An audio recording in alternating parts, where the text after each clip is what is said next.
Hey, welcome to another episode of the Blackout Tips Podcast. I'm your host, Rod, joined as always by my co-host, Karen. And we're live on a Monday, ready to do some podcasting. Find us everywhere you find podcasts. The official weapon of the show is folding chair and the unofficial sport, bullet ball. And bullet ball extreme. And we used to say it was the taser was the official weapon of the show, but the reason is that we said that was because we always thought tasing was better than shooting black people with guns, which is what the police like to do. And it was like, if I have to pick, it's not that I prefer, like it's not like I walk down the street like I would love to get tased, but of the bullets or the taser, I think I'd like to be tased, and I don't know why that's not more of an option. It seemed like whenever it's white folks, it's the first thing on the menu. It's like, well, I know he got 7 guns and he's holding people hostage, but we should start with the taser. So that's how we got it. Someone asked that question on Twitter. Oh, okay. And I just wanted to let them know we've talked about it many times in the past, but we haven't had a reason to talk about it since switching over to the folding chair. That's true. And the thing about the taser, I've said it like 1,000-something episodes. So that's why every now and then, like, I literally have to think, because we know, Karen, you don't have to tell us. Like, we know pallets. We know the backstory to it every single time you struggle to say it. Yep. And I'ma keep saying it too. I know. You don't need to defend yourself. People listening are going through the same thing, Karen. All right. Let's get into the show. Is there any banter for the show today for you?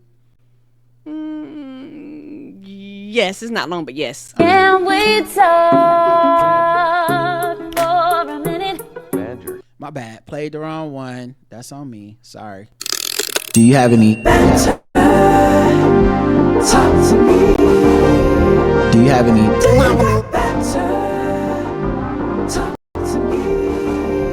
Do you have any banter? Do you have any banter? I do.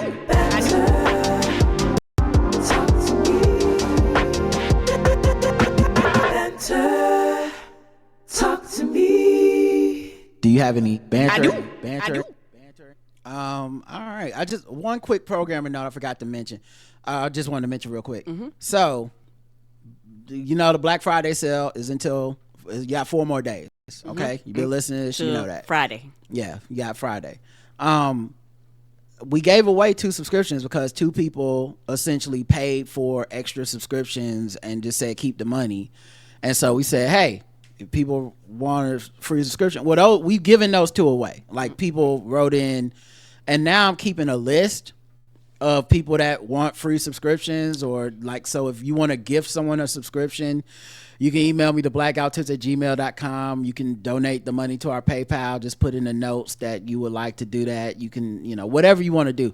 You're not obligated to do it. No, you're not obligated. If you don't want to do it, it's fine. It's not a big deal. But like, obviously more than 2 people wrote in, so we got like 5 more people that I've just basically put on a list, waiting, saying like, if someone wants to give someone a subscription, I will make sure you get it.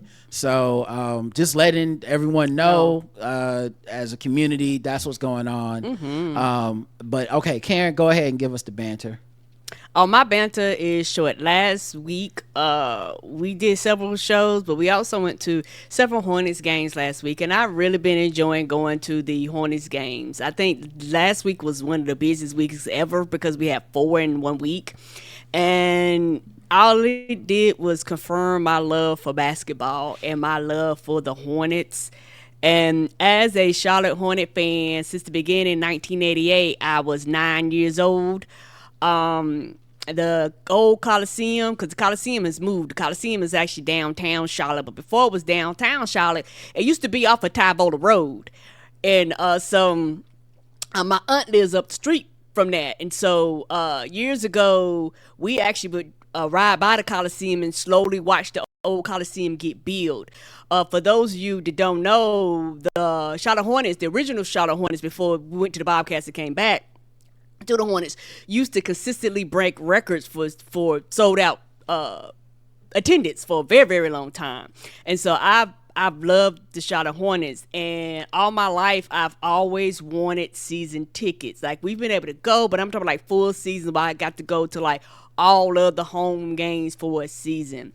And so I am very happy that I'm blessed where me and Roger could really do it this time. I was like, you know what? Let's go ahead and go for the full season. And I'm not going to lie. I absolutely enjoy going to every game. I enjoy getting up. I enjoy interacting with, the people at the arena. Because sometimes the honeybees will come out and the dance squad will come out and they like give you stuff. And, you get t-shirts and posters and things like that.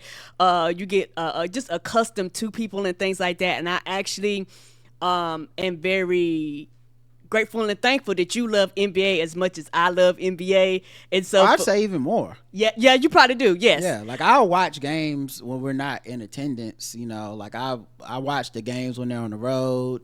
I watch a lot of league pass and stuff like that. I mean, NBA is my first love when it comes to sports. It's not even close. Yes.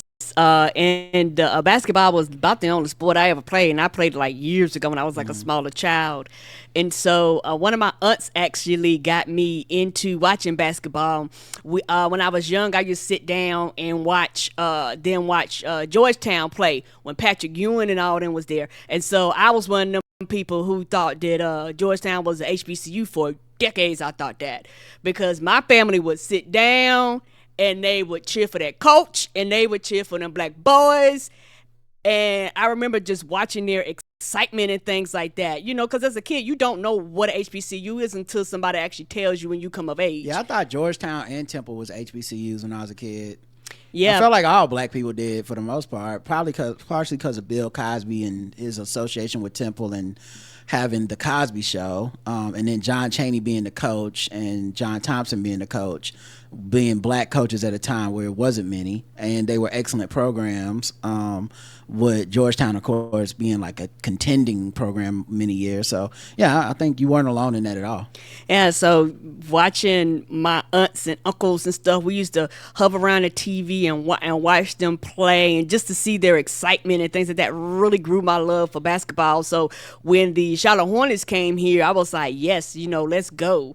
And so I get excited. I can't wait. I love going to the games with you, sitting and chilling and things like that. And I realized something, when you sit and actually watch the games and you hear the discourse online, sometimes it's a big disconnect for me sometimes. Not on everything, but for some things it is, because I have a lot more compassion towards the Hornets, because the past few years, we've had hurt people. We still got hurt people this year, but it's just one of those things where I have more understanding and I can kind of see the vision of what they're trying to build. They got a coach they believe in. They have a team that does not give up, regardless of put like this, me going to the games, I don't care if we win or lose. I just want to see effort. When the past few years, the effort just wasn't there, which I get, but now the effort is there. So I appreciate them playing defense. Like, I appreciate them taking it personally when people would go on TV and be like, yeah, like a Tuesday night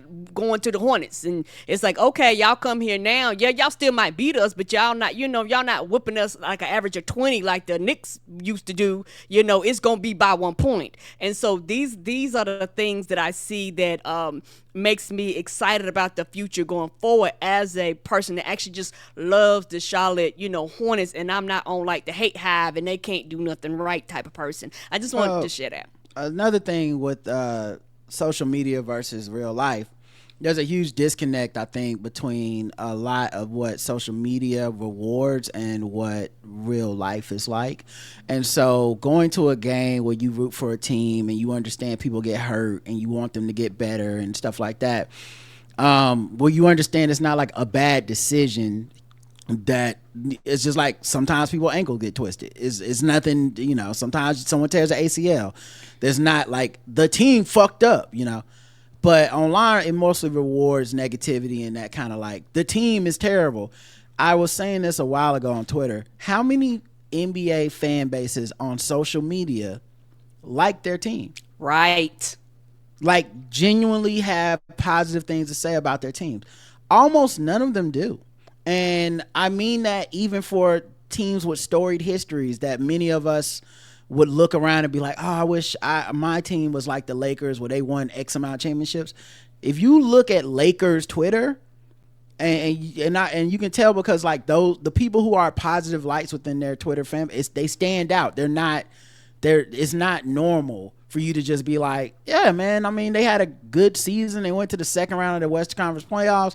LeBron's 40. This is amazing. See you next year. Right. That shit is pretty much not. It's like, why didn't they win a championship? They suck. Right. And that's kind of the way fans have been. And there's a bigger point I think I've made either here or I may have made this somewhere else or in real life. But once nerds and Moneyball and all the analysis that is like statistical and mostly about, and especially stuff about salary caps and knowing the rules of who can, the trade exemption, once that became what it took to be considered a good, like a good fan knows all that, once it became that, the fun and the joy is gone. Yes. And there's just very few sources where you hear people talk about a team that they like without delving into that. Where it's just like, I still try to think of my teams the way I thought of them when I was a kid. Me too. I didn't know what Dale Curry's salary was, what his contract situation was, or any of that stuff. I just know I liked that team when they played together, and when I wanted to go see them, and when I got to see them, I felt fortunate and lucky, and I rooted for them, and I knew they weren't they might not win a championship, but that wasn't the only thing that mattered or made it fun. Agreed. And I just think a lot of that has just gone to the wayside. But agreed. And also, I think for me, that's something that I refuse to let the world and other grumpy ass niggas beat out of me, my childhood, and how I view these things. And I do, when I go to the Hornets games, I literally look from I'm coming here to have a good time, I'm coming here to enjoy the game. I actually see see the things that's out there. It's fun to watch LaMelo shoot threes. It's fun to watch Brandon shoot threes. Like it is actually fun. So I understand the stats and statistic boys, but there are some things that them stats and statistics fuck up. People have personalities and people are human beings, because it's one thing where, you listen to podcasts of everybody would do this and trade this and do this. I was like, well, y'all talking, but if that person don't want to do it, it's a problem. Or if the chemistry fucked up, is a problem. Or if they don't want to buy in, it's a problem. So things like that, don't give a fuck about your stats and statistics. Your paper say it's good, but in reality, it might not always work out the way you think it works out, and then they try to work backwards from there and try to act like, my number should have been right, fuck all this. You're like, no, it's like you can have, it needs to be more of a balance for me sometimes, because I remember when LaMelo was being out, people was talking about Brandon Miller, and I was like, no, we actually need LaMelo. Like, just out in my mind, as a person who goes to the games, like, the shit y'all saying is stupid. Okay. So that's our very insular Charlotte Hornets basketball talk for those out there that are into such things. We did get to see Kim Doc at the game. She's a fan of the show. She listens to Ballsy Sports. She be in the chat room sometimes and stuff. And I think she's attended games before, but we just never were able to like meet in person. Right. But it was lovely meeting her and her girlfriend. I think Courtney was her name. And we had a good time. Chatting with them. And they're Knicks fan. Kim Doc's a Knicks fan for sure. She had the jacket to prove it. And I've always said, like, Knicks fans to me, I don't have the hate towards them. I understand why certain people have hate towards them. I mean, it's kind of like people have certain hate towards New Yorkers because they think of the worst case offenders, which we've all met one. If you're not from New York, you've met a motherfucker from New York that you're like, what the fuck is wrong with you? Right. Yeah, I play basketball with guys where I'm from New York or whatever. It's like, nigga, we know. Yeah, and even some of the fans at the game when they were fucking like, after they won, they was like walking through, like talking shit through the building. But that's the vast majority of those fans were not like that. Agreed. And I've just never felt the hatred towards them. I always kind of thought they was like, that's what a fan base kind of needs to be. They're passionate. They lose. they can be miserable at times when the team is miserable. But a lot of times, man, they're such like fun fans. Like they love basketball. I was laughing in the stands because there was some of them were so vocal. I saw like 5 Gastor Almontes out there, right? And they were so vocal. They was like they're just yelling and shit, like like just cracking jokes. Bully ball, son, and all this shit. They was like, who is number 10, son? I never heard of him. He busting her ass. Yeah. It was just hilarious. Like I enjoyed it, Yes, it was fun. One woman just kept saying, "Go New York, go New York, go!" After everything, including when Jalen Brunson missed free throws. It didn't matter. Man, what are you doing? You can't go from MVP. He bricks a free throw and then be like, "Go New York, go New York, go." That's the wrong time to say that. Yes. It's not going right now. No, it was a lot of dead asses. Yes. And the last thing I'll say, well, this is more of a sports talk thing, so I'll save it for Balls Deep, but I told y'all that Cat was going to be fine in New York. I don't know why people get off so hard on trying to make it sound like New York fans are so tough. No one wants to play there. It's just so horrible. It's like they are puppies. They are puppy dogs, okay? You can scratch their bellies. They stand a good player that just want to play there. And Cat don't got to be great. He just need to be good and want to play there. And they going to be fine with him. Right. They still go up for LaMelo. And LaMelo played there for 13 seconds. And to this day, they like, that's our guy. Didn't win them shit. That's their guy forever, for life, because he cared and he liked being there. So, I just don't believe this. Like, oh, no one wants to be there. All right, I'll go through my what are we calling this? Banter? Yes. I got a couple things. The first one is, I like to thank whoever the person was that told rappers to take those police sirens out their songs. Yes. I can't tell you how many times, baby, I've been driving and I heard that and I would literally turn the radio down to some shit. Like, it would literally scare me. I'm thinking I'm getting pulled over. I don't know why they decided to stop doing it, but I just realized the other day listening to some music, I haven't heard a rap song with a police siren in it. I mean, it's been years at this point. Right. And I listen to a lot of music, a lot of rap. But it used to be in a lot of songs. Like, and not the, someone said KRS-One, but not the, like, KRS-One was fine with me. Whoop, whoop, that's the sound of the police. I know that's not the police. No, I mean, it used to be like, you be listening to a song and then it'd be like, I'm like looking around like, what the fuck? Me too. It's slowing down and shit. Where the lights at? I don't like that. Take it out. And I appreciate them taking the notes from whoever said, you know what? A lot of people have cars. Right. They don't all ride the subway, y'all. A lot of people might be walking down the street with some headphones on and think the cops about to stop and frisk them because of y'all. And then the last thing is, I'm on BlueSky. Okay. Me too. We're on BlueSky. Yeah, as is the podcast, by the way. And I gotta be real with y'all for a second. Okay. Them people on the Butterfly app, they not really ready to joke yet. And I don't mean, I'm not forcing no jokes. I don't want y'all to think I'm over there being offensive, trying to get canceled. I don't troll. This is not me being some other guy on BlueSky. I'm saying just normal, everyday observations and witticisms. They so serious. These niggas are so fucking serious. Right. That's why I just kind of just float in and out. I was like, I can't take this. Like, nope, y'all don't want to joke. I'm good, y'all.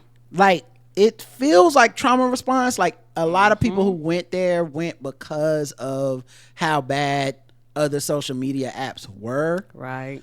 It's like an exodus from Twitter, which I don't blame you. I mean, listen, anytime one of my tweets gets more than like 2 replies, I mute it. Cause it's trash. The interaction level over there is trash. The quality of the interaction is bad.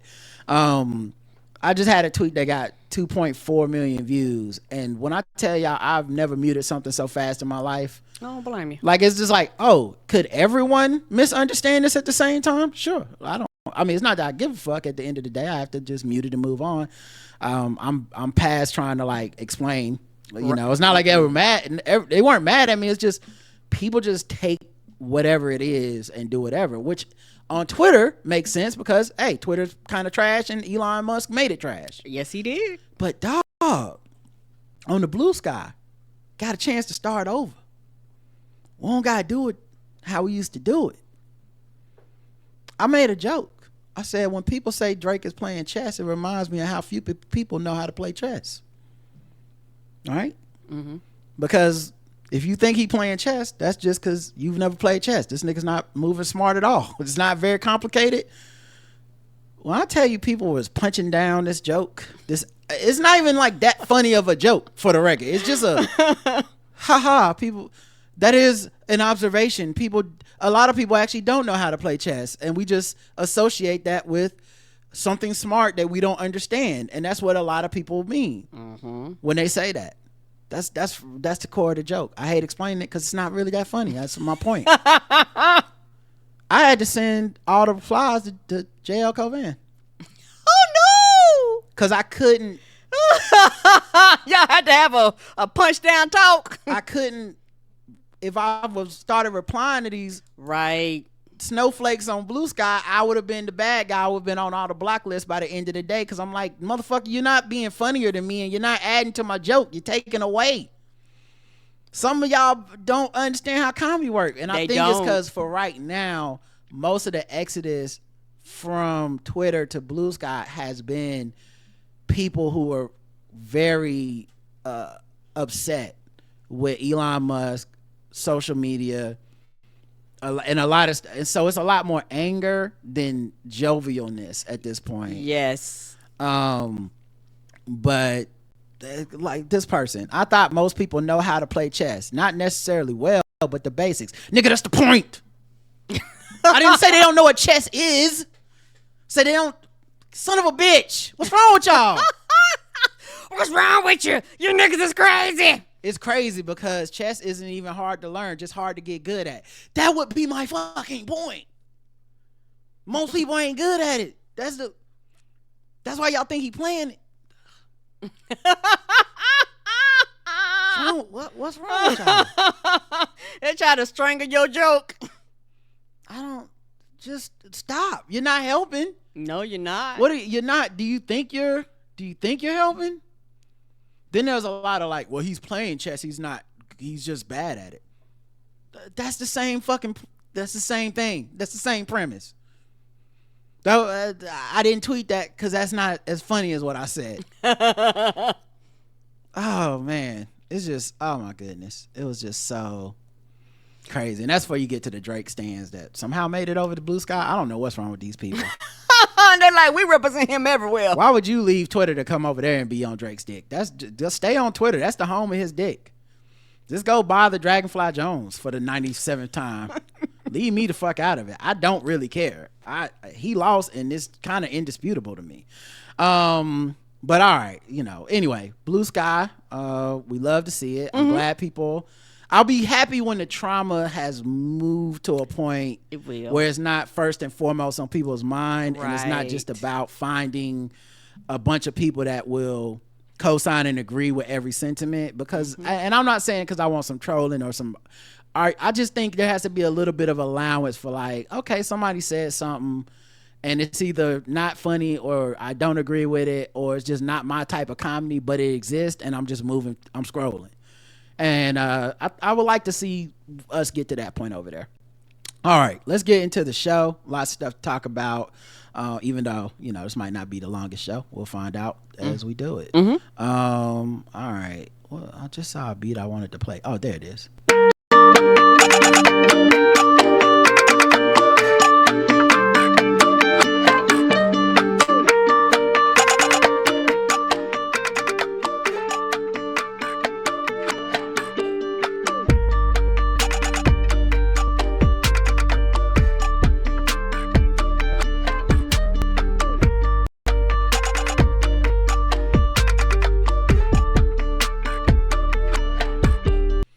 Be a coon anyway, because I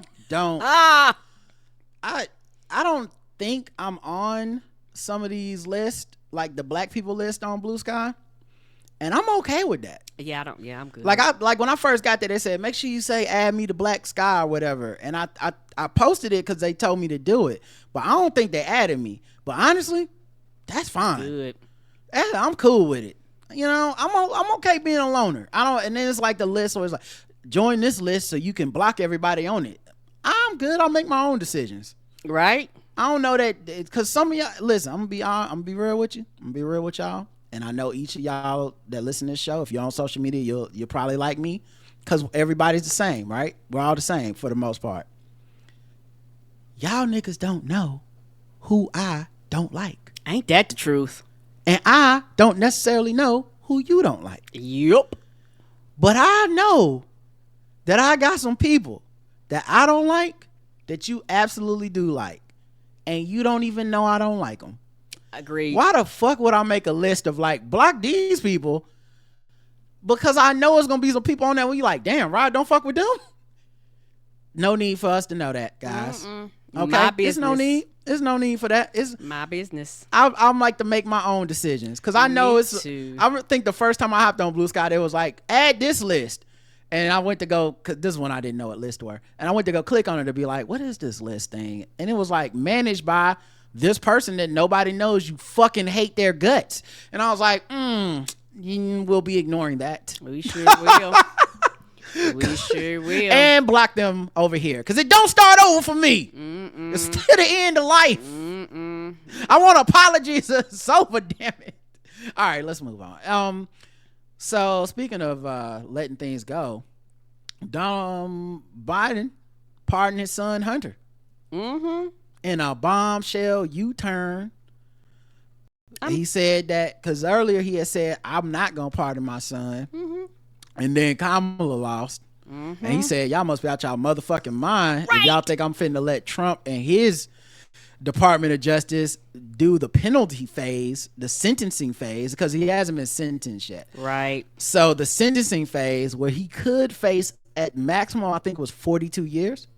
So I think he just said, I'm not going to let Donald Trump and his cronies of criminals who I believe unfairly targeted my son in a political revenge plot. Agreed. I'm not going to let them sentence him when Donald Trump has been open about using the Department of Justice and law to target who he considers to be his political enemies. Right. And this is, of course, a proxy war on me.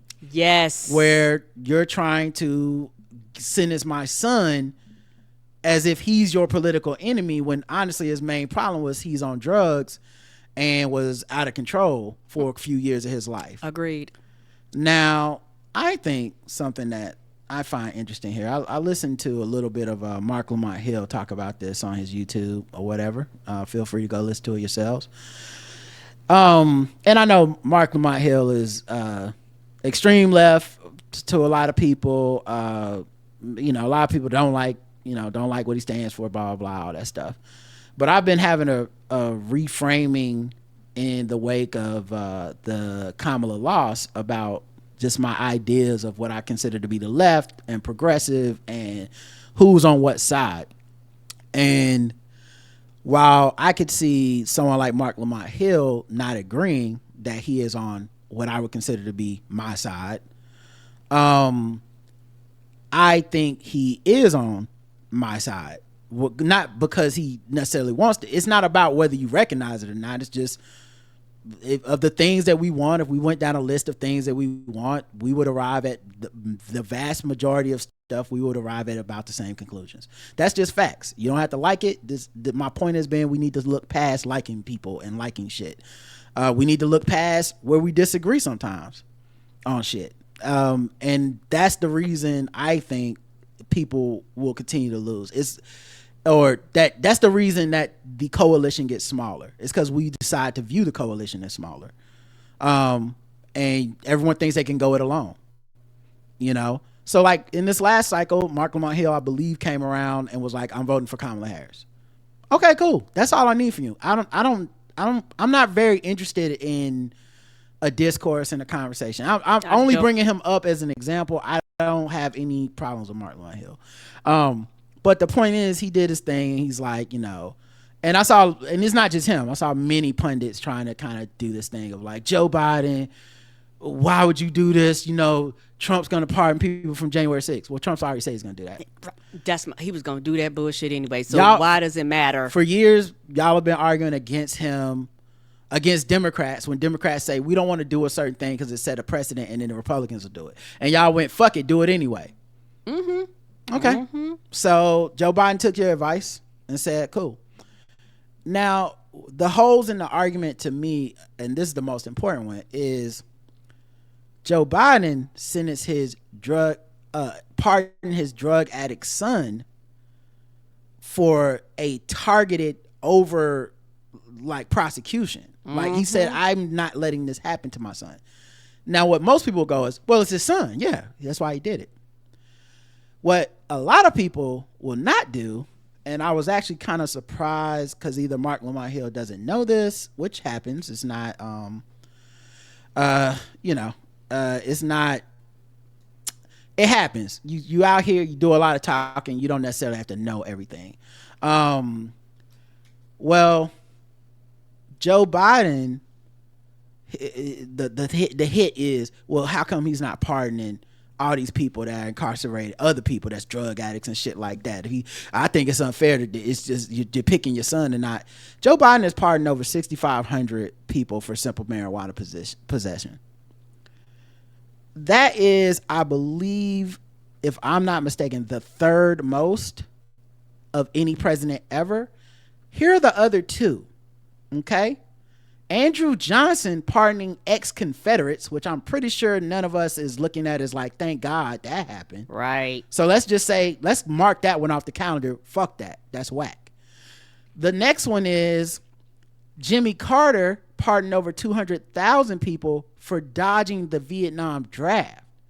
Once again, not saying that's a bad thing, but not, to me, not as the same as Joe Biden pardoning 6,500 people for marijuana possession, especially when many of us would attribute the crime bill somehow directly to him and not Bill Clinton. Somehow, Bill Clinton only pardoned 459 people.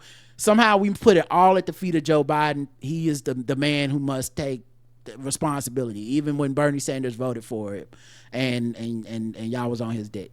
But whatever. So to me, this is more of a continuation of a trend. And when you wonder when Joe Biden did that, in 2022. So before you start thinking like, oh, he probably did that because he knew one day he'd have to pardon his son. No, he just did it. Didn't make it made the rounds of the press, but I think what bothers me is the fact that that's not fast knowledge that people that used as a cudgel against him can just pull up and be like, well, you know what? I have to be fair to him. He did do that. To not know that, to me, signals that you only were using it as a weapon and you didn't really give a fuck. Because if you give a fuck, you keep up to date on it. You know about it. Even if you want to be critical of Joe Biden, it becomes part of the context of it is Joe Biden did this thing and it was favored for his son. And yeah, I have to be fair. He also pardoned the most ever people for any president over drug possession, over Barack Obama even, who did 1,927 of these. Over Donald Trump, who only did 237, but people act like he fucking freed the slaves.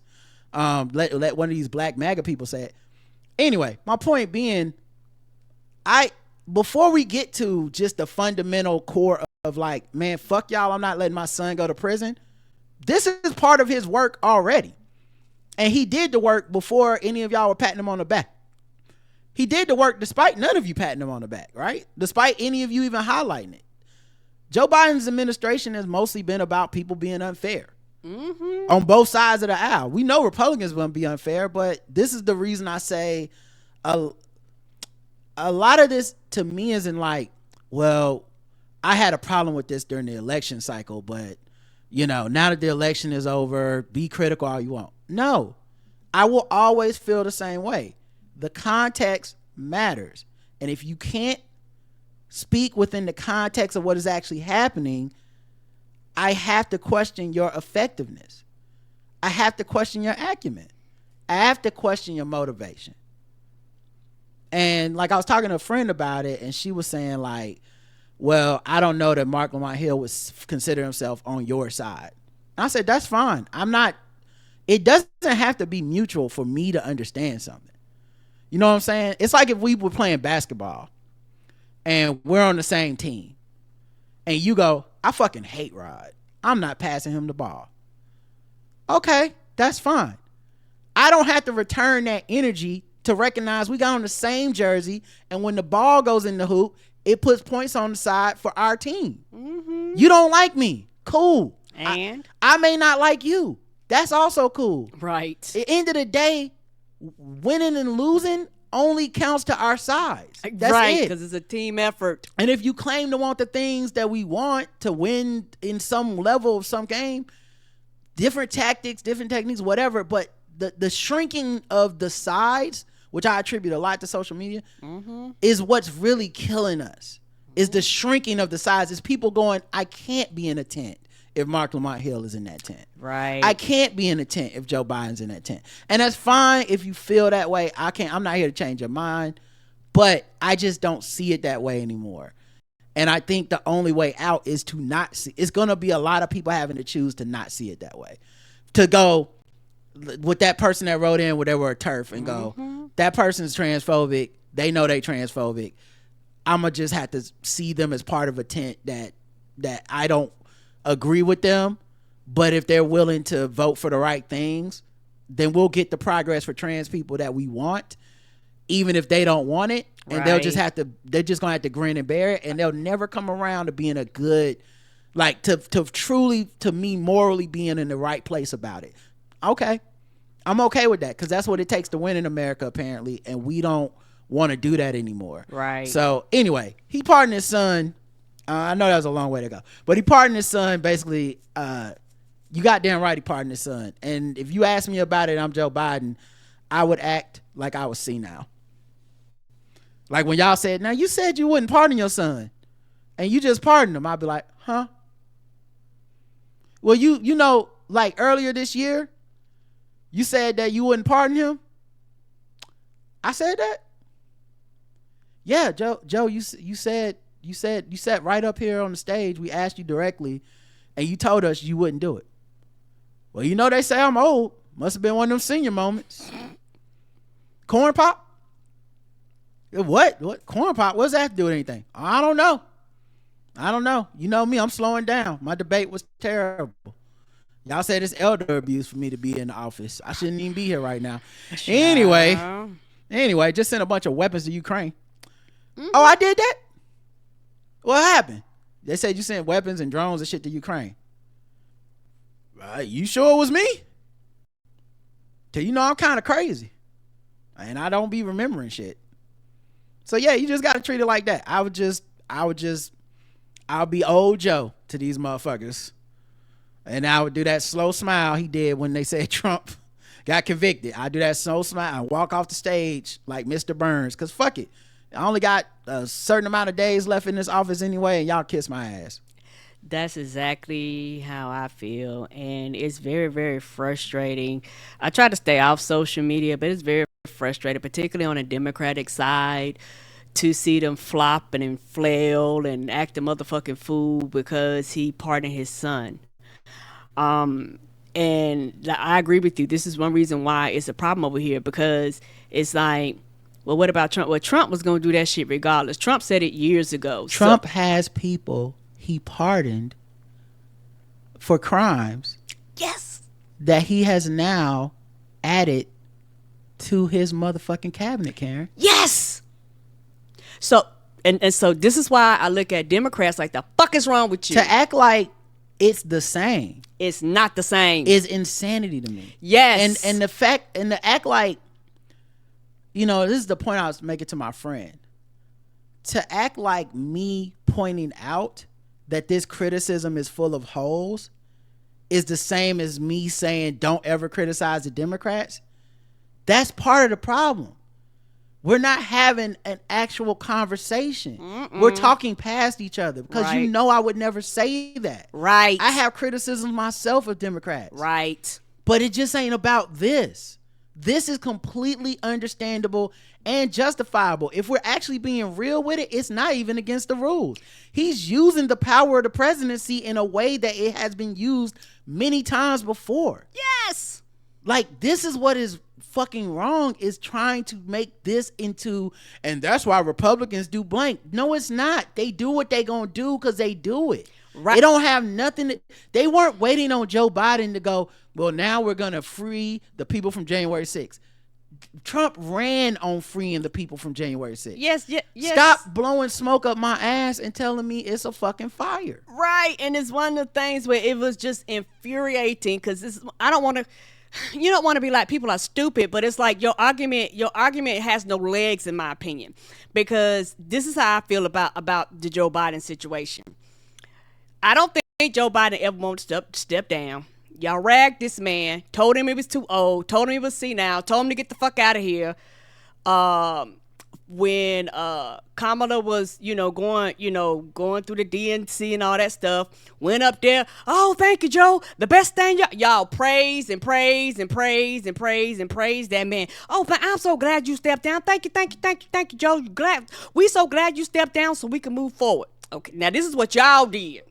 Okay, so you told the old man you didn't want him. Okay, that's what y'all decided. Y'all did not want him no more. He took a note of that, y'all. He took a mental. He took a mental note of that. Y'all pushed him out when I don't think he wanted to step down. Then you didn't. A lot of people never wanted Kamala, so you gave him shit about that. I really do think that when he said that he was not gonna pardon his son, I think he would have stuck by that if Kamala would have won. He would have, but also maybe Kamala would have pardoned him. This is not a big deal, is my point. Right. Even if, no matter what would have happened, if he would have got pardoned, even after Biden said he wouldn't have done it, if somehow he would have got pardoned, it also would not have mattered to me. This is the kind of bullshit that we get caught up arguing, right? That don't matter. And this, I'm gonna move on, but this is the last thing I'll say about this topic, and it's why I'm engaging so much less with people, because I'm too angry to be just talking to any motherfuckers. I need to know that I'm talking to somebody that is worth talking to. Agreed. But the amount of times I've seen someone say something akin to, I was just looking at one. This woman said, I mean, he could do something for us on the way out, like codify Roe, defend the Department of Education, reinstate voting rights and FDA regulations, but he won't. This is what I mean. Yeah, I can't. I don't know how to talk to somebody like that in the way that needs to be talked to. Yeah, I let somebody else in order for them to build a coalition. And I'm not, for the record, I'm not taking on the responsibility of building shit. Like, I get it. At this point, you kind of out for yourself, every person for themselves. But that is so uninformed. Mm-hmm.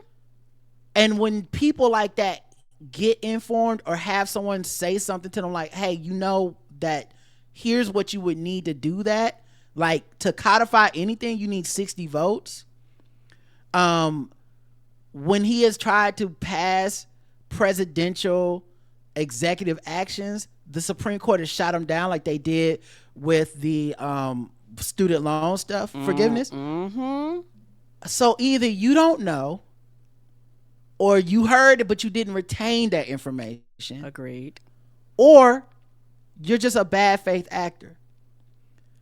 All that matters to me is that I can't talk to you without probably either insulting you or insulting my own intelligence, trying not to insult you. Mm-hmm. And it don't really matter if Rod Morrow is able to convince blank person on Twitter that they don't understand, because these type of people, they don't retain it. Meaning, I guarantee you people are informed. I'm looking in the replies. People are informing this woman.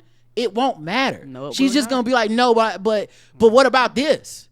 We did have that. It's like, right. Did you not pay attention to how those things were lost? Do you not understand how the Supreme Court works? And so anyway, I'm trying not to be on the refrain of I don't want to contribute to the angry ass discussions or discourse back and forth. I stick it to the podcast, which is our safe space to have these conversations amongst each other. Right. I'm not necessarily trying to create like some sort of bridge to everybody. It's just the amount of rampant stupidity or just obtuseness that is existing right now is just I can't help but see it as the reason we lose. Agreed. Like I said, and I don't even mean to single him out, but just either Mark Lamont leaving out the commutations of the pardons of those people, or not knowing about it, to me is just one of those things where it's like, oh man, that's why shit is fucked up. Cause you are the person people look to know these things, and you present yourself as a person that knows it. There's no excuse for you not to know it. Like you do and can do better than that. And we need people that do better. Like a lot of these people have big platforms, but mediocre approaches to things. And there's no excuse to be mediocre. We need excellence. All that black excellence people talk about, we need that to return. We need thoughtful people right now. We don't need just reactionary, simple, flat takes that just will get a lot of controversy and get a lot of tweets and a lot of replies. We need people that actually come at this and be like, actually, and use critical thinking skills. Yes, like it's okay. You got to be a bit self-aware in this moment. And so, to me, when I see some of the flatness of these takes, the lack of thoughtfulness, the lack of information, the lack of context, it's very hard. And I understand it's difficult in this media landscape. I mean, our show is long as fuck, and we get to go through all this. There's people that are like, if this show is over 10 minutes, ain't nobody gonna listen. And so you can't break down what happened with the Voting Rights Act and the Department of Education, all this shit, this 50, 60-year plan by Republicans into 240 characters, right, and be correct. But you can't be like, if the Democrats wanted it, it would just happen. Sure, if you just don't know anything. But if I sit down and start explaining it, it gets your eyes glazed over. You get a little bored. It's not as fun for you. You start feeling a little ways. You feel a little talked down to. You feel judged, challenged. Yeah, and people have a tendency, particularly that the internet rewards you for not knowing, and the internet rewards ignorance, and the internet rewards stupidity. It just rewards it. Just the way the internet goes. Right. And it's just one of those things where if you want to have like a real conversation, all of a sudden people have to have empathy, they have to have understanding, they have to like use a lot of skills, not trying to find it, have kind of actually been lost and thrown to the wayside because you're not rewarded for that. And some of the people that used to be on social media that used those skills left because they was like, no. Yeah, the environment's been poisoned. Right. The conversations y'all having and how I want to do it ain't the same, so I have to leave. And the other thing I'll throw out there too is like, I think a lot of people realize the futility of it. Mm-hmm. And so what you have left now is a kind of person that either is naively believing in the good faith of like, hey, I can change the world with my voice, or a kind of a cynical like, at least I'm getting the clicks on my YouTube, at least I'm getting the downloads. We all look, all of us pick and choose our morals and our stances and principles and shit. Nobody's able to live out on principle 100% of the time. I get it. Mm-hmm. Mark Lamont Hill every week sits across the podcast lane from a dude that has been credibly accused of abusing multiple women at the Joe Budden podcast, and he got to do what he got to do. That's gonna help him get his name out there and hopefully be a good influence amongst that crowd of people that typically have nothing positive to say about women and is not extremely politically informed. And maybe he'll be helpful over there. And I can recognize the context of that without throwing him in the trash and being like, you piece of shit, you sit next to this guy. Right. That's the thing that I wish more people could do what I'm doing, which is, okay, the context of this is this. So I get it. And let me go make sure before I cast aspersions oh, you know what? Joe Biden did pardon these people. So, okay. Yeah, carry on. Fuck it. Don't let them do your son like that. Don't make it into something it's not, is all I'm saying. Right. All right. Other political news. That just I have to go through these things fast just because if we get in the weeds, I just get mad. So I'm gonna just go. Okay. I'm just gonna go fast. Oh, no problem. I don't know what you're gonna say, so okay. President-elect Trump threatens all hell to pay over hostages in Gaza. So if you were One of them. voting for him or voting for him or not voting or voting uncommitted or whatever, this is what that led to, and he is the president now. This is the result. And hey, blame Kamala Harris, blame Joe Biden, whatever you need to do.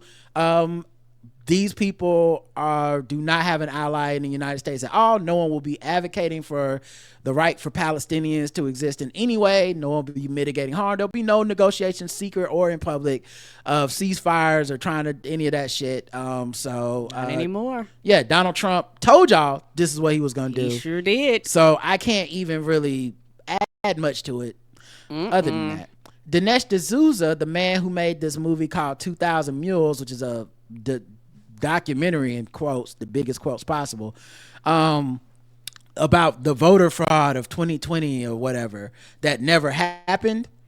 Well, he's looked around, he's getting sued, and he saw the writing on the wall with Rudy Giuliani and these other people that are losing millions of dollars for pursuing these election lies to the end.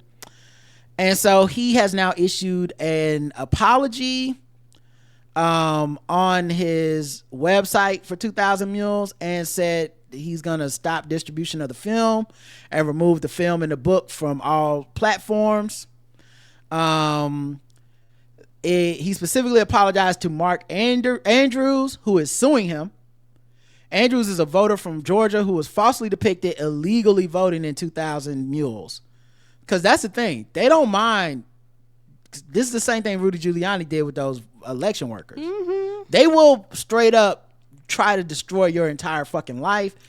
And knowing the kind of rabid, threatening, harassing fans and shit, right? You don't have no safety. They will fuck you. They will straight up put you on the Summer Jam screen and be like, whatever. Like if something happens to you, even though you being falsely accused, I don't give a fuck. Right. Go get killed. I just want to sell my movie. Right. Let's sue the fucking pants off of you too. So now that he is probably about to lose this lawsuit, now he apologizing, and I think he's trying to avoid that harsh sentencing stuff like that.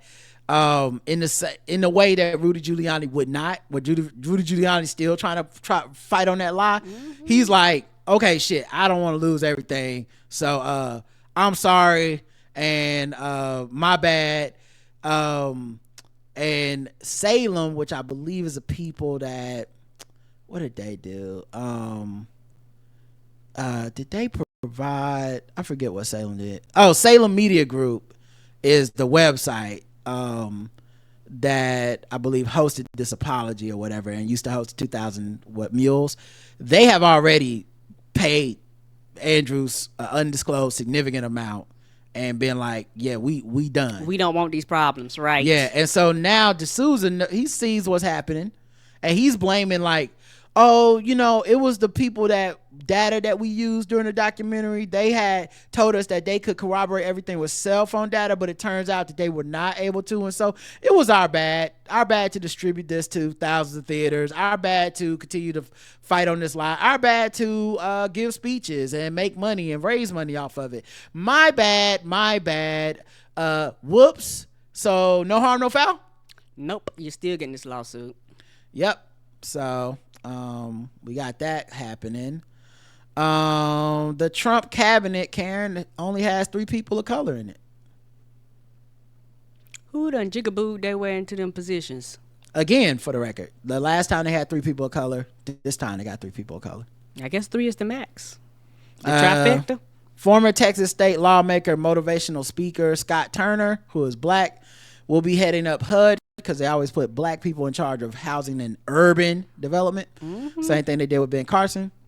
Representative Lori Chavez Demmer, who is Hispanic, is labor. And he also has black and Latino secretaries in those roles during his first terms. He also picked Mark Rubio, so I guess we're counting him as the first ever Hispanic Secretary of State.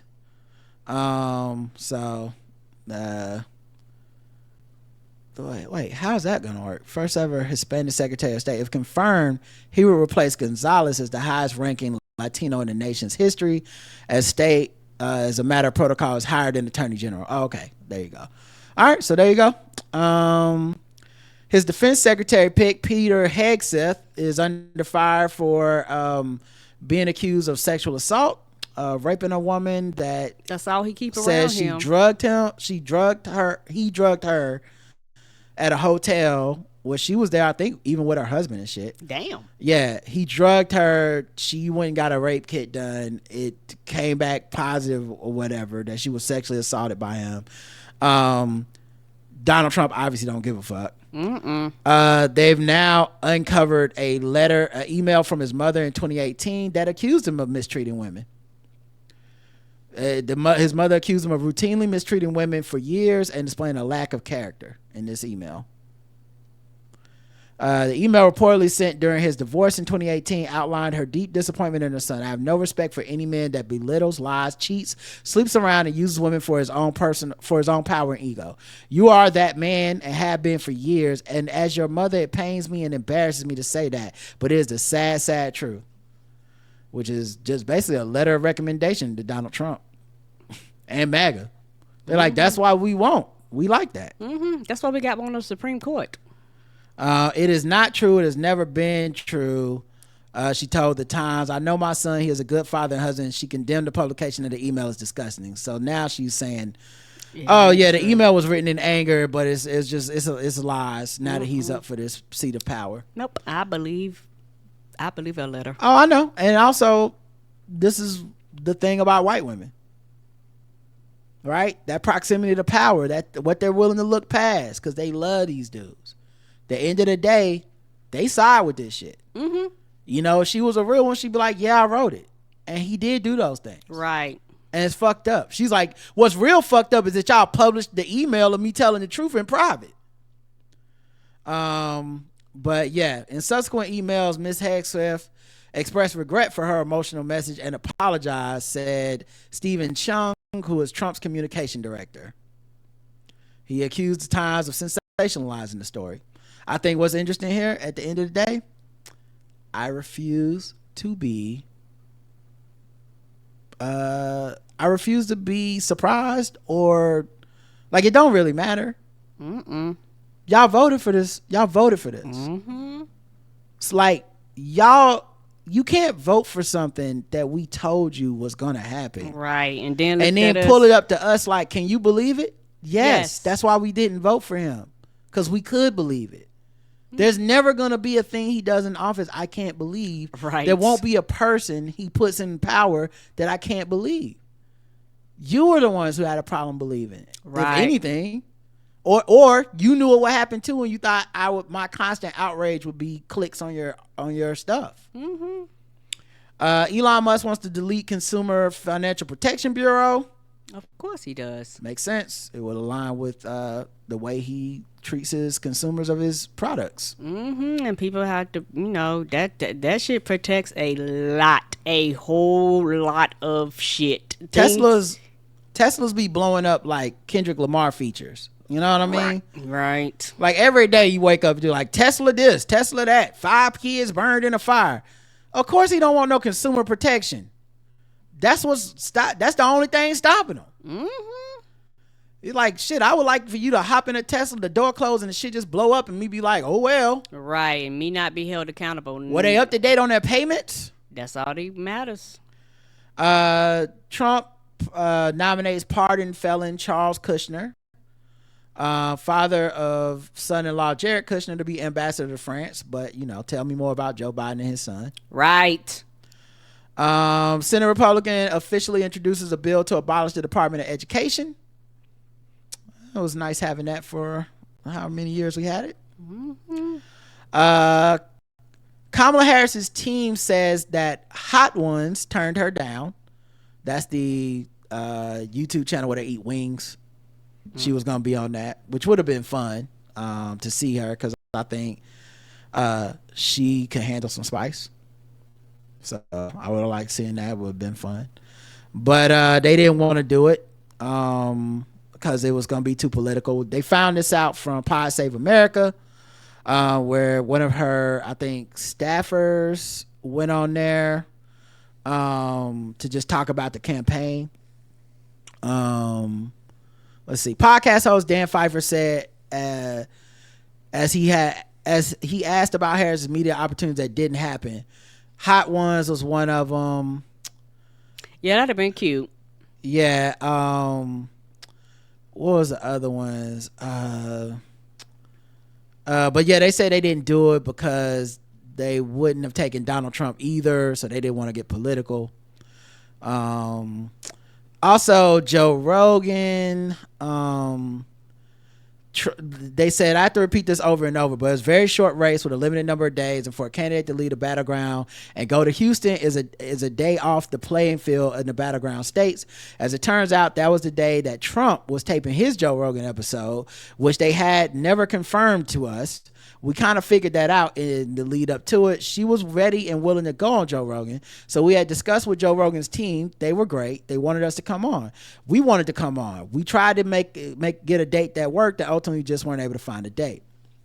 Added David Plouffe. We offered to do it in Austin.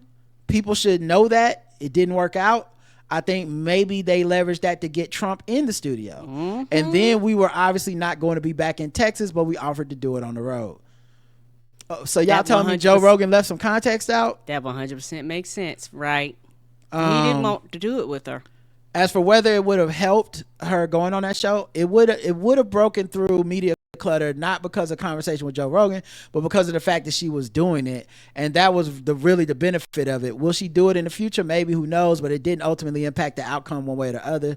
But she was willing to do whatever it takes. So people that have been using that as this like, she fucked up. Now you have at least some context as to what happened. And I always thought that Joe and them was moving in bad faith in the first place. Mm-hmm. Joe Rogan's he's not what people think he is, where he's just uncommitted, unbiased, just, hey, I'll listen to anybody. He's not. Oh no. You know, he's a guy that has Russian propagandists on his show frequently, but President Zelensky from Ukraine has offered to be on the show, and he's like, I don't want to talk to him. Right. I don't know why. Well, I know why. It's because he's white. Anyway, the Justice Department has dropped the 2020 obstruction case in D.C. Mm-hmm. Basically, they had to remove drop the election interference and document cases. What I think without prejudice, meaning that at some point they could possibly bring these cases back, although I don't know what circumstance would have to happen for that to happen. I assume he would have to be out of office at some point, right? And then you have to drum this whole fucking machine back up. Mm-hmm. And I know a lot of people mad at Merrick Garland, Jack Smith, and all this shit. And I think, let people feel their feelings. But if we're being real about it, this man was prosecuted by a lot of people at the same time. I think 2 got judgments. Mm-hmm. I want to say E. Jean Carroll, and I want to say whatever. I forget the other one he was convicted of. They did not get to sentencing. Mm-mm. They had 4 years. I said this many times in the run up to it, and I'll say it one more time, not because I want to be on some I told you so shit. This don't make me happy. It just makes me mad. Mm-hmm. Justice was on the ballot. Yes, it was. If you wanted to see justice done, if you wanted to see the system play out, because for rich people, these systems don't play out like us. Mm-mm. Ain't no speedy trials. Nope. They got the money and the influence to delay. And when you get to pick a lot of judges within the system and keep moving things up the ladder till you find one of your judges, it just helps in the delay.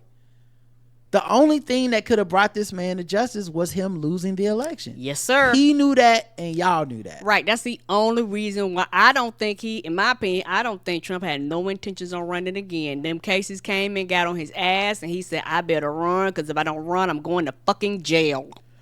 Yeah, we just acting stupid about it. And Right. I like I said, this is why I'm not the person to I'm not the person to be in this conversation with people, because too many of my opinions are like this at this point. And I know that the people that hold the opposite opinions would find my disdain for them to be offensive at this point. I'm too dismissive at this point. Yes, I am. But I've thought about it all. Yep. And I'm like, y'all being mad at Merrick Garland is just a way for you to avoid the obvious truth. Yes. Which is that this man was not getting brought to justice unless he lost this election. Agreed. That's it. And everybody was riding on the same understanding. Essentially, we knew. Right. We knew enough to know when we knew he could be convicted and still be president. That meant we knew that he needed to not be president. And a lot of people didn't feel that same energy. They didn't carry that with them. No, they didn't give a fuck. It was about, and I'm gonna keep it real. And that's why I say I don't like to have, and I don't have these conversations with a lot of people, because I would get very, very, very upset with you. This is why, for me, I was very flat-footed, and all jokes aside, I wanted to win. And all this other noise that people was talking, I didn't give a fuck. And on top of that, whatever your issue was, Trump winning, your issue didn't matter no way. So that's why I was dismissing a lot of things. I was like, oh, no, bitch. You don't understand. All these one issue things and, you need to do this, you need to do that. You do realize the only reason why you got these freedoms is because Joe Biden's in office. And if you want to keep this thing where you're to the point where you have enough free time to be concerned about particularly things outside of the United States, is Kamala has got to win. If she doesn't win, your one issue or whatever the thing is that you're mad at, drones, whatever the fuck it is not going to matter. And it was just that simple to me. I wanted to win no matter what it took, no matter who the Democratic nominee was. I was going to vote for them. The Democratic Party was all divided. Y'all, everybody was in every fucking direction, and everybody was like, hey, y'all, we need to unite, and people was on that fuck shit. So I'm like, okay, now y'all was on that fuck shit, and you still on that fuck shit because you don't want to admit that you were part of the problem. You don't want to admit that your fellow citizens is the reason why these things don't happen. So you're blaming it on everything else but the root cause of the problem, which is the populace. Donald Trump will reportedly ban trans people from the military on day one. All right. Well, he did it before, or at least tried to. Got held up in court. I don't think he'll be getting held up in court anymore. I don't think another president will be coming along to save everybody from decisions like this. Right. And I think this stuff is going to happen a lot faster than last time. Yep. Because he stacked his deck. Yeah. So, all right, there you go. All right, I got to get out of political news because it's just for infuriating at this point. Let's talk about some other news real quick.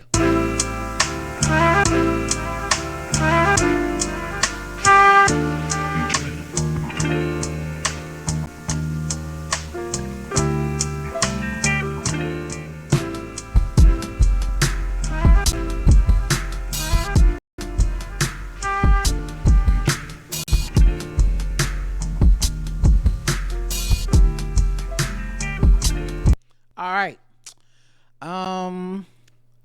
Let me see. Eddie Murphy and Martin Lawrence to become in-laws because their kids got engaged. Oh. Yeah. I think it's Martin Lawrence's son, and no, it's Jasmine Lawrence, who is Martin Lawrence's daughter, and Eric Murphy, who is Eddie Murphy's son. Okay. I believe are engaged. Oh, that's sweet. Yeah. Very nice of them. Jasmine's 27, Eric is 34. I think they need to make a movie out of it. I think maybe we can get Boomerang too. They was in that together. It's been a while since we checked on the guys. Mm-hmm. I'd love to see it. But that was like some nice news. Another nice family news. Nick Cannon admits that he needs some help. He said he got narcissistic personality disorder. He got diagnosed with it. No shit. Yeah, not self-diagnosed. Real diagnosed. Real diagnosed with a doctor. Yeah. Yeah. He said he was diagnosed with narcissistic personality disorder. I still don't understand it all the way, but I kind of always wanted to get tested for it. I did a bunch of tests. He said, I've been diagnosed with ADHD. Even as a kid, it was dyslexia, but just knowing that I'm just a neurodivergent individual, I kind of always knew. I feel like there's so many labels out there, but it's like to be able to embrace it and say, look, I'm healing. I need help. Show me. I just embrace mental health and therapy in such a strong way to be able to say I'm an example for others, but also be healing during the self-process works too. He first opened up about his diagnosis in the November 8th episode of the Council Culture podcast after confirming that Dr. Cheyenne Bryant, she be getting all the dudes that got too many kid interviews. She like, listen, if it's a nigga with too many kids that got a podcast, she own it. Yep. She getting booked. Mm-hmm. Booked and busy. Yep. Keep her busy. He said he had been clinically diagnosed with narcissistic personality disorder. Cannon explained he identifies with nearly all the markers for the disorder. I've taken all the power away from the term narcissism because I've researched and understand it. Call me whatever you want. Now, if I didn't know what it was, then I have issue with it. Okay. It's very complicated. I'm a busy man on Thanksgiving. Oh, that was another thing about just him talking about how he spends time with his kids during Thanksgiving. Now, here's the thing. He is selling this on a podcast, his content. So who knows how real and authentic any of it is. Agreed. Narcissistic personality disorder is one of the big ones, meaning like we don't really have drugs or a cure for that. It's something that a person has to work out. Kind of. I don't even know. Like, were you saying platitudes like that? I'm saying I don't know that it's like that. That it's just like, oh, you go to therapy and then you not. You know, like I don't. It's a hard one. Yeah. For people like that and borderline personality disorder are just their struggles, and they're just like people don't always have control over it, but at the same time they exert a lot of control over other people with their actions. It's bad. I just wonder if Cam Newton and Antonio Brown called him and was like, man, it's straight, don't worry about it. You never know. Man, ain't nothing wrong with you and all them kids, man. Stop letting them get in your head. You never know. Let's see. In other news, Drake's dad checks Joe Budden. I said Joe Biden. Drake's dad is Cornpop. Oh, it makes sense. Drake's dad checks Joe Budden over fiery podcast rant. So I guess Joe Budden talked bad about Drake on his podcast. Child, I wouldn't and Dennis Graham went on his Instagram.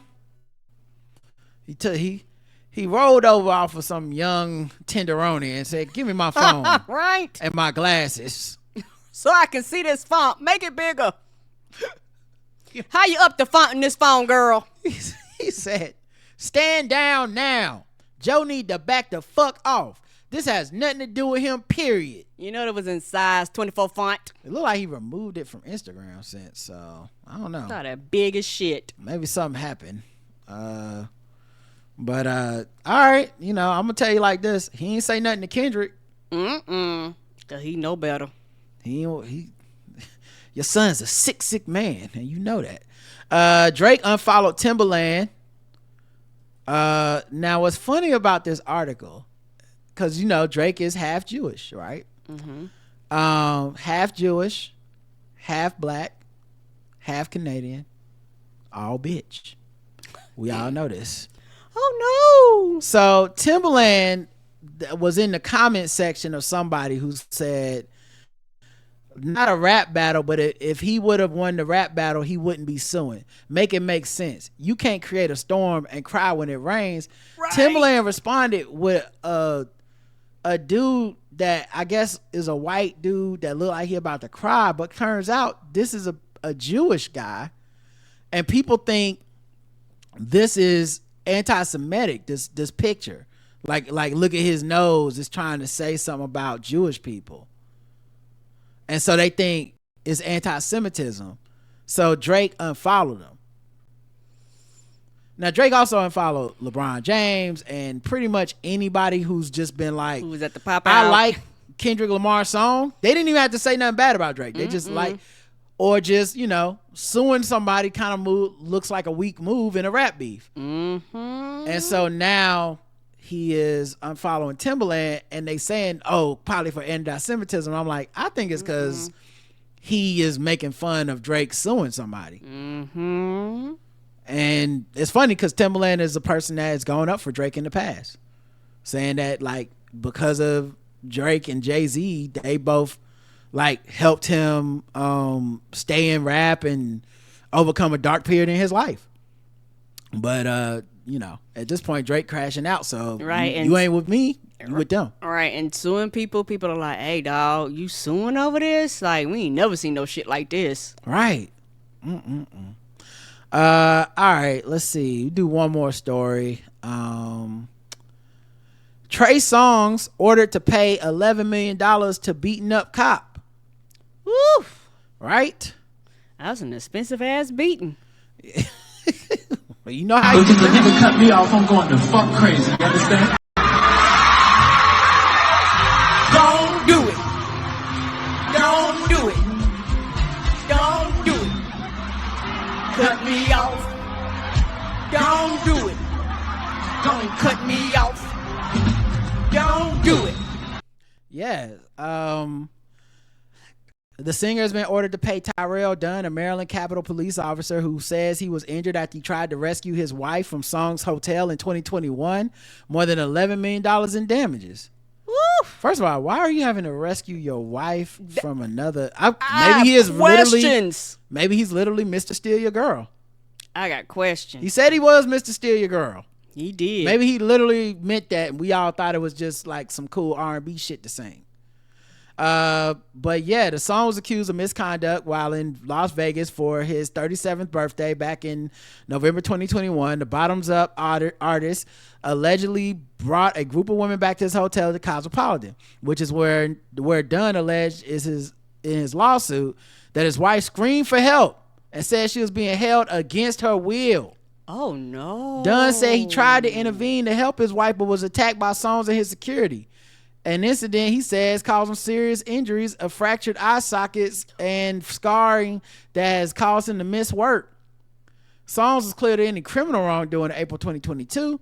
Dunn later sued the chart topper. The doc said Songz never responded, which eventually led to a default judgment being entered against him. So it's one of those ones that he didn't show up, and so he got to pay. Right.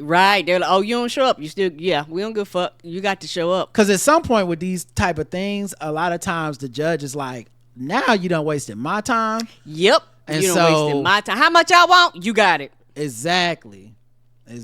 So maybe that's what happened to him. He didn't take it seriously. He's like, whatever. Because you know they sent papers and shit. He was like, whatever. They're going to kick that shit out. And they was like, no, dog, they not going to kick that shit out. You're going to have to pay. All right. Let's wrap this thing up. Let's see if I got some sword ratchetness for everybody. And then we going to get the hell up out of here. And we'll be back throughout the week. Here we go. Oh, wait. I hit the wrong button.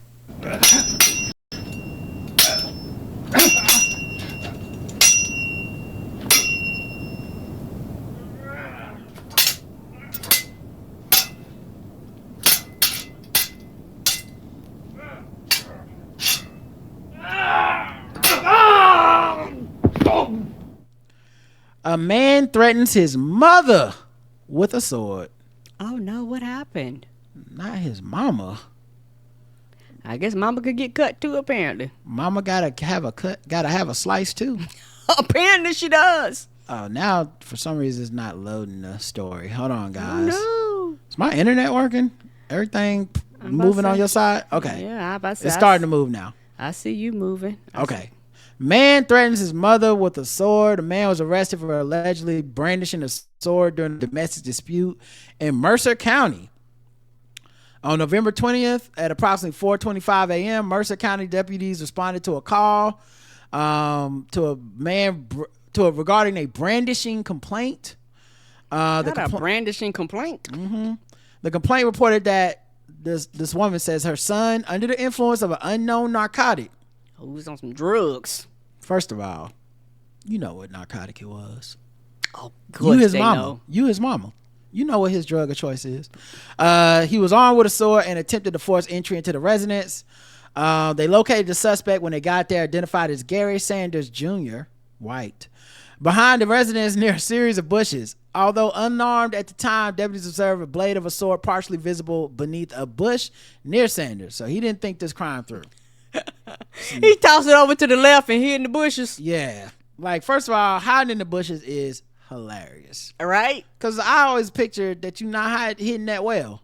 Bushes don't really do good, and they scratch you up and everything. They don't. And don't you think if people looking, all of a sudden you see bush, what are those feet? Right. The question about the incident, Sanders denied having a weapon and claimed the complainant was not his mother. Well, see, that's easy to prove. Sir, you're in the family photos. What are you Right. talking about here? She just a weird old lady with pictures of me all around her house. And Something wrong with this broad. and a room that hasn't been disturbed since I moved out. The complainant told deputies her son had been awake for 3 days, according to prior to the incident. Ooh, he was on some good drugs. 3 days. She alleged that Sanders had been pacing around the residence with a sword and refused to put it down despite her request. She recounted an alarming encounter where Sanders approached her in the bathroom and, when asked to drop the sword, brandished it in a threatening manner, told her, "Shut up, you're not my mom." Fearing for her safety, she locked herself in the house and called 911 after he left the residence and began pacing in the backyard with the weapon. Deputies recovered the sword from the bush and confirmed that it was the weapon involved. What? What a coincidence. You don't say. Sanders was he's like, "That ain't my sword and that ain't my mama. This ain't even my house." Sanders was taken into custody and charged with domestic assault and brandishing a deadly weapon. He was transported to the sheriff's department for processing. So there you go, guys. If your son has swords and they're smoking that shit, And up for 3 days. get the sword out of the house, okay? Child, something wrong. All right, y'all. Until next time, I love you. I love you too. Mwah. Bye, everybody. Talk to you tomorrow.